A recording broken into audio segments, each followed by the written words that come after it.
rope flow. The underhand, bottom to the top. This is quite a simple thing. You can see even within this simple thing, we can start to have that right shoulder down. Boom, boom. We can march on the spot. You can have the other hand going in the opposite time. Train along. Boom. Right foot's down. Right foot's down. Right foot's down. Right foot's down. Focus more on the spine again.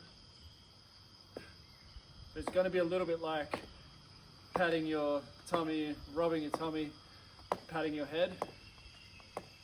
That's what we want. That's how we're going to get brain development. So then we got the other side. Boom. Everything's symmetrical. Boom. Boom. Boom. Left's going down. Right foot's going down. You can bring more spine into it now. Boom. Only driving it from the spine. 1, 2, 3, 4, 5.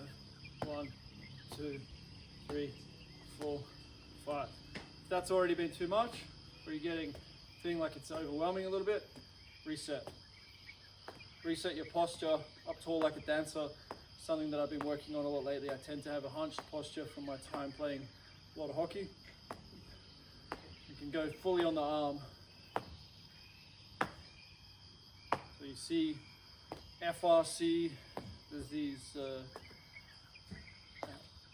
rotations. Cars, call it. Those two, right?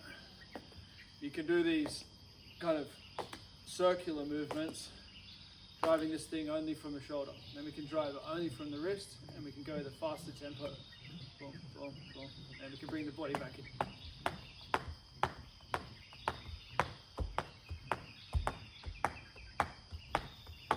Boom, boom, boom, boom, boom, boom, boom, boom, boom, boom, boom, boom, boom, boom, boom, boom, boom, boom. Okay, so now we got two hands.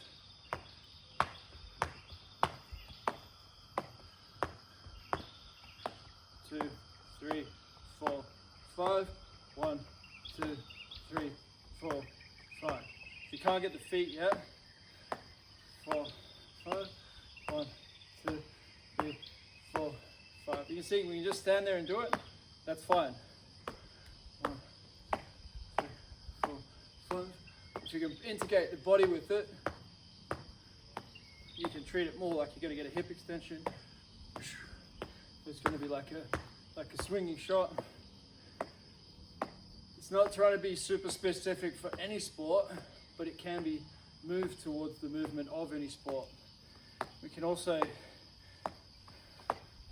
move into a little bit more of a side stance. Boom, boom, boom, boom, boom, boom, boom, boom, boom. So you see we're doing nothing complex with the rope, but this is really where I think we should be starting with the rope. 4, 5. For athletic longevity. 2, 3, 4, 5. 1, 2, 3, 4, 5. 1, 2. So this is front foot dominant. Imagine if you're doing this when you're 80. Imagine if I can get my father to do this. What's going to happen to his brain and body? At what age will my little boy, who's 9 months now, he can stand, he can walk a bit. At what age is he going to be able to do this? The earlier he can do this, more of a freak athlete he is. So if we take it to the extremes of a 100-year-old being able to do it, and the extreme of a, say he's 2 years old, he's able to do it. If it's valuable at those extremes, if you'd be like, wow, at those extremes, then we want it now. We want it now. We want this dance ability now. If this is all easy for you so far, fantastic.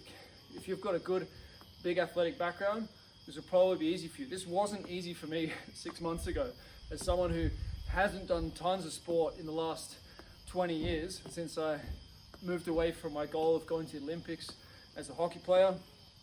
I haven't done a ton. I did swing a lot during those times. I was swinging the club, it's a bit like a golf club. I was also swinging on the back side to be able to shoot off the other side of the stick. And so I did have some swinging practice. I can chop trees down. I've chopped hundreds of trees down with an axe.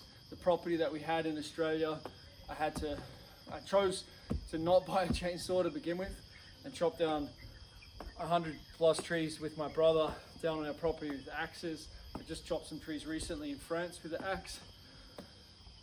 So I had a bit more background. You might have a bit more background in rotational movement, you might not. Doesn't really matter.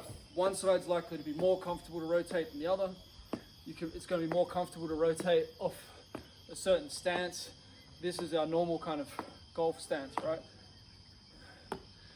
If we're comfortable with this, this is one progression that we can get to from this underhand swing, is to let it swing through a bit harder and then just stay there. If you've swung a golf club, you probably won't have too much difficulty.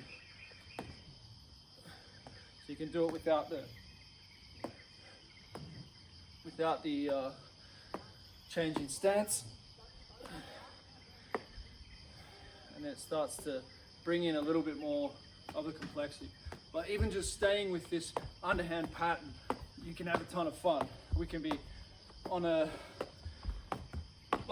fencing type of a buzz, getting in and out. We can be one hand, we can be two hands, other hand up. You've got this rhythm thing built into it. You've got this complexity thing built into it. As you get more skills with the rope, you can do more complex things with the rope at the same time. This is my more natural boxing stance. Think about being able to change the body positions. You got the rope there at the same time. You might be like, well, why wouldn't I just do this without the rope? Yeah, of course you could, and you should, and you would. But if you don't, then this is an invitation to do it again. This is an invitation to get yourself moving. The more complex footwork that you can engage with while doing this, the younger you are.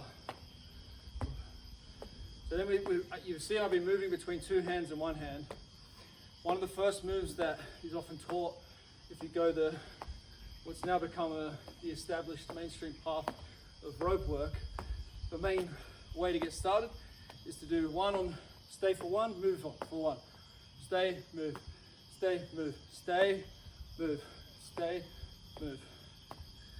So what I mean by stay, move is I'm crossing the body, right? And we generally cross with this underhand. And all of these things are up for play. You can work on bringing the overhand and moving with the overhand to the other side. It's not as natural, but there's no one way of doing this. Backhanding, change the stance.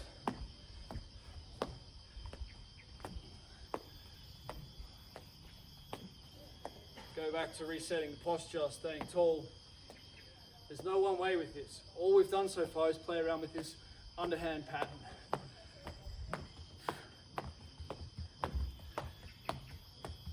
Some faster feet.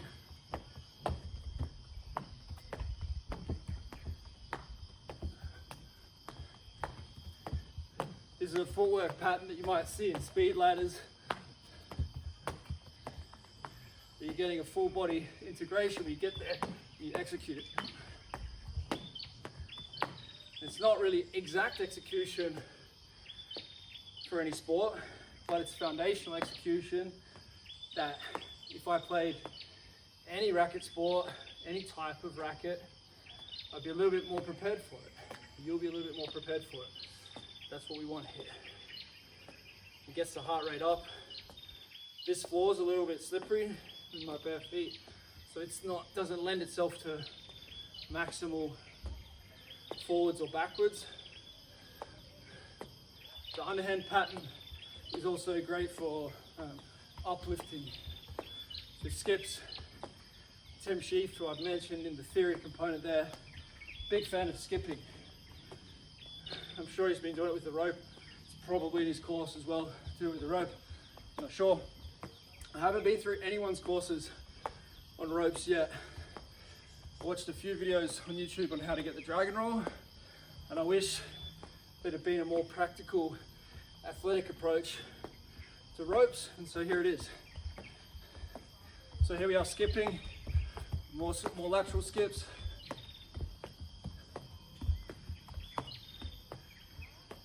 You see, there's no limitations here. The only limitation is in our minds. Now this is the next progression, or a progression of the underhand. We can do it with, instead of the hands in front of the body, we can put the hands behind the body. So getting into and out of that is one of these tricks with the ropes. Now you generally won't do that on your first day. It took me about a week to understand it. But to be able to just put one hand behind, we put one hand behind. So you see me here, I'm here, boom. I'm just gonna put this left hand and take it around.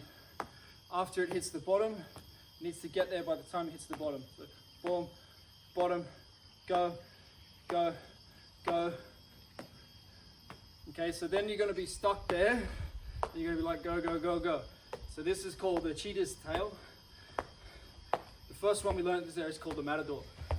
So this is the cheetah's tail. I've found is generally quite an easy one for people to get started with. You don't have to move the feet out of the way, but this is what I'm talking about, where we can get more athletic with things. So getting into the cheetah's tail, and when we get out, we're generally taking the right hand over the top. So we're here, and we're gonna put the left hand behind, and then we take that right hand over the top to get out. So we're here, we're in the cheetah's tail. When it hits the ground and it comes to my right, I'm gonna take that right hand over the top. Boom. So we're here, and then on the beat, boom, boom, boom. Then we're on the cheetah's tail. When it hits the ground, I'm gonna take this right hand over the top. Boom, boom, boom, boom. It took me about a week to learn this.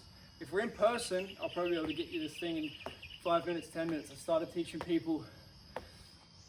You can also just start from this position, hand here and hand here. Start by taking that right hand over the top. So if we imagine we were in the cheetah's tail, boom, boom, boom. We'll just pull this over, and then we're back in business. Boom, boom, boom. Okay. But as I said before, you don't have to get bogged down with this. If you're starting to do something, it's like losing its fun a little bit, go back to integrating the whole body. That's really what we want to do, more so than anything else, is integrate the whole body. So shoulders over, boom, boom, boom, boom. There's no real complexity in the execution of this. I'm working on getting that more. Full hip extension.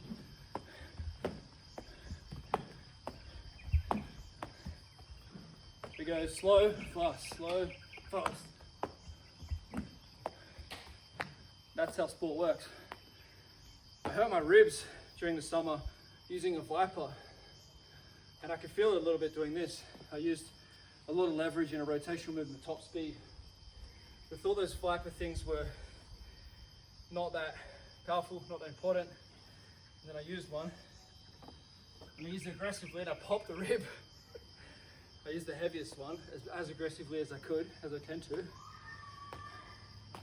So the lighter rope is just going to be more rewarding in terms of you get less whips, it causes less fatigue, and but it gives a little bit less feedback as well. So I think this one is like the 8mm rope. It's from Way of the Rope from Tim Sheaf, and then I've got the 12mm there as well. I've also got ropes from Winding Ropes in Australia. I've got some of these heavier ones. They're pretty cool as well. There's a heavier one somewhere here. Boom, boom, boom. So some more complexity, if you want to go to an intermediate level of this underhand stuff, we've got this golfer's thing where we would do a bigger swing, and then we can we generally go to the other side after that. So after you come out,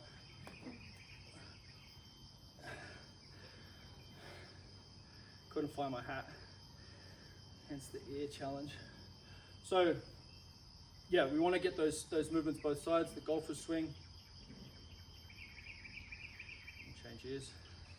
That ear doesn't want to be reclamped after. So, boom. We've got this swing, and then we can work on being able to not break the footwork. So these are some of our underhand movements. We've got underhand sneak on the right side, underhand sneak on the left side. We can always change the rotation slightly as well. If you turn it more to the front, so it's more of a sideways movement, and putting your feet in alignment with each other, there's even more space. You're not going to hit your foot. Initially you might hit your foot, you might hit your shoulder, it might get hooked up. It'll work itself out. Give yourself some time. So this is the underhand sneak, working at forwards patterns, backwards patterns. If you'd like, I'll do individual tutorials on each of these movements.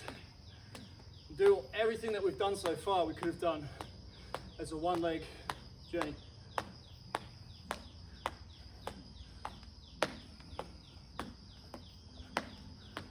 So it's encouraging you to get more creative, build a bigger base, be infinitely expansive.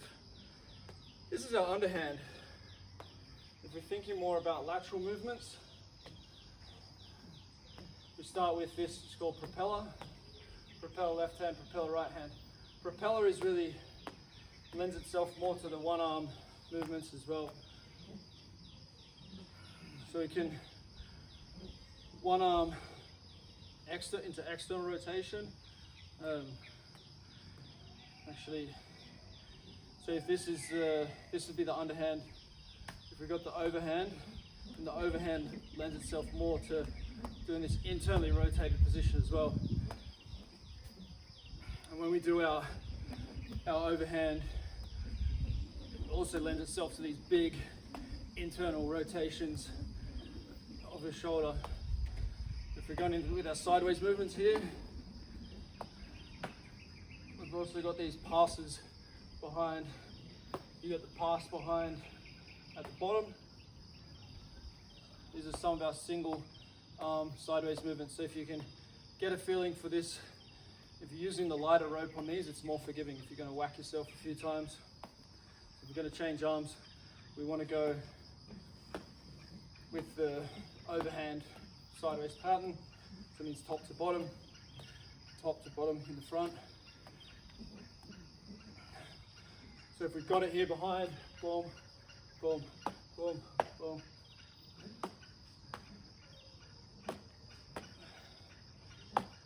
So you can just work on one of them to begin with. If we're rotating through and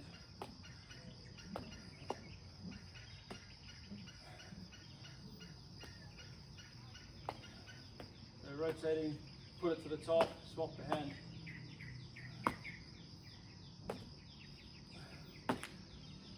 You can go propeller, propeller, propeller, and putting them back to back.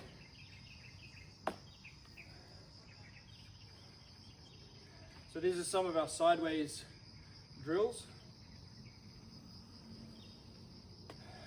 And then the big one that a lot of people start with, which I wouldn't recommend starting with, but it's fun to learn as well, is the dragon roll. So with the dragon roll, we take the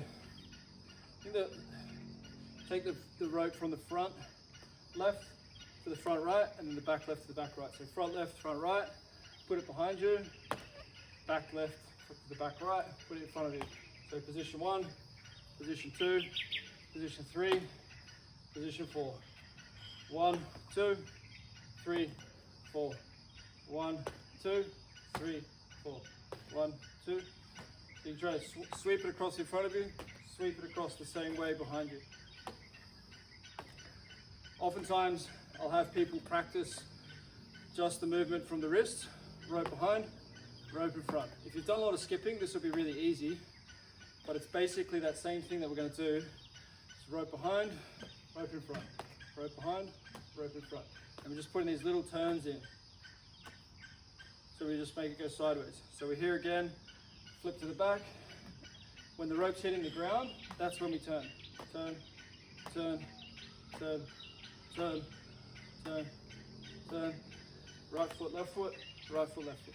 Right foot, left foot, back, right foot, back, left foot, back. Right foot, left foot, right foot, left foot. Boom, boom.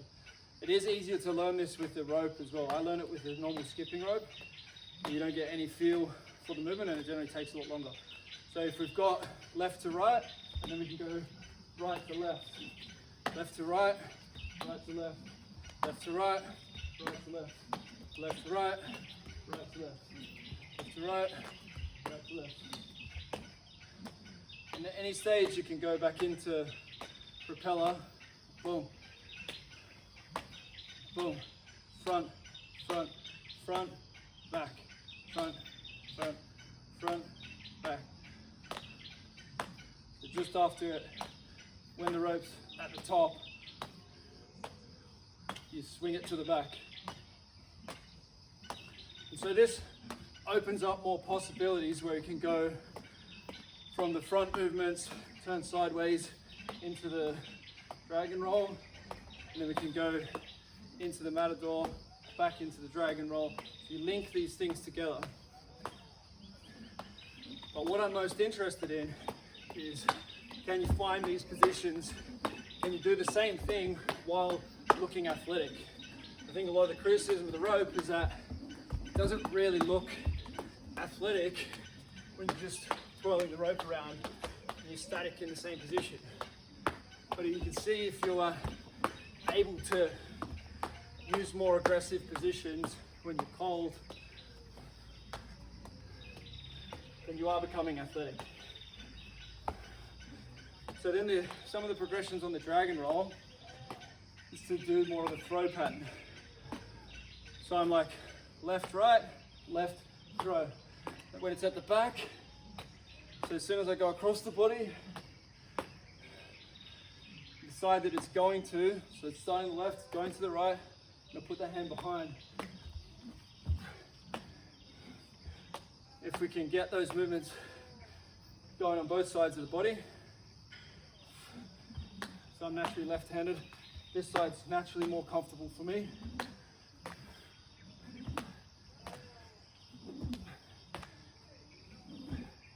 I can tell you that my body is integrated a lot more. That's like a tennis serve. We can do it more like a throw. If you use a heavier rope, you're going to get a whole different stimulus. But you see, you're getting to do the thing, which means you're going to have the power. I really like the dragon roll for these types of movements.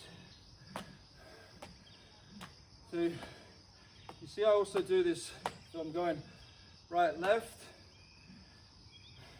right, left, left, but I can also go over, I can just go pretty much like a matador, but I'm doing it on a different orientation where I'm going across the body. I'm going across the body and then not doing the dragon roll, just sweeping it in behind. I often do them after, see, it's just one more rep, it just goes behind the body rather than it being this dragon roll. This wasn't comfortable for me a little while ago. Now it is, now I love it. We can always bring more footwork into it.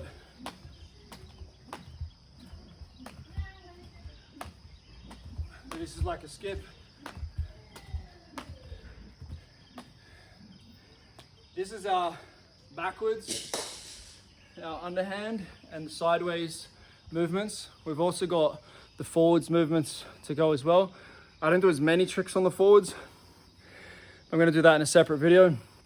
I hope this helps you to get started in rope in the most efficient, effective way. There's a swarm of bugs right there. I believe this is the most efficient, effective way for athletes to get started with rope. This will change your life. This will become addictive. When would you use it? Before weight training sessions, before field sessions, first thing in the morning, when you want to wind down. There's all different ways that you can use it. Obviously, you would go slower if you're winding down, just easy tempo. It will loosen up the thoracic spine. It will open up some options in the hips. but mostly it's going to integrate the body. It's going to get you dancing again. Dancing is joy. Dancing is a blessing. Dancing is the best all-round metric of how adaptable you're going to be to learning any new skill on the field. Stepping off the left, stepping off the right, all of those rhythms and movements, when you're practicing footwork over and over again, you can become more conscious of what you're showing the opposition, where your shoulders are, where your spine is, where your hips are. All of this awareness is going up and up and up, like a dancer, like a gymnast, like a break dancer, like a martial artist. So this is it. This is your opportunity to go to the next level as an athlete. I encourage you, get 40 hours of this, get 25 hours of this, and you will know exactly what I'm talking about. You do an hour a day for 25 days, you do 15 minutes a day for 4 months, you're gonna be in the game with this, and you're gonna know. Once you know, you know. If you're already an amazing dancer, I still think you're gonna pick some stuff up with this. I still think you're gonna enjoy it. If, like me, you had 2 left feet, you've lost all your athletic ability, you never really feel that smooth playing any kinds of sports, then this is just completely going to change your life. Something that you can have with you for the rest of your life, something that you can easily do with your partner, do with your children, do with your grandparents. It's a universal skill, just like what we do with the balls, just like what we do with the balance. We're looking for these universal things that we can take to anybody. But yeah, I would also love to get your feedback on this so far, what you're picking up from it. I'm going to lay out also some routines and things here, but once you've got these frameworks in your mind, like the throw framework, where you can know, okay, I can change the tempo, okay, I can change the height, okay, I can change the rotation and rhythm. Once you have all this in your mind, working on the footwork, then you will be able to easily implement that and just flow naturally, which is also another big gift of this, the ability to improvise, the ability to flow freely, the lack of need to have a coach, the ability to go and do this with a friend and copy each other, follow each other. There's so much here. There's so much beautiful stuff here. I wish I would have taken it on earlier. I appreciate those who took it on earlier than me and persisted with it. But now it's time to take it to the whole strength and athletic community. It's time to take it to aged care. It's time to take it into kindergartens. And this is a transformation that needs to happen. So if you would like to go further with your ropes education, there's an opportunity also to do that. Just express your interest and we can take this further. Appreciate you being here. I appreciate you doing this work. Be posting your videos. Make those 1-minute clips every month showing that your progression as an athlete. Maybe put 15 seconds of it dedicated to the rope. And yeah, you're going to see that your body lights up in a way that it never has before. Appreciate you. Let's get going on the rope.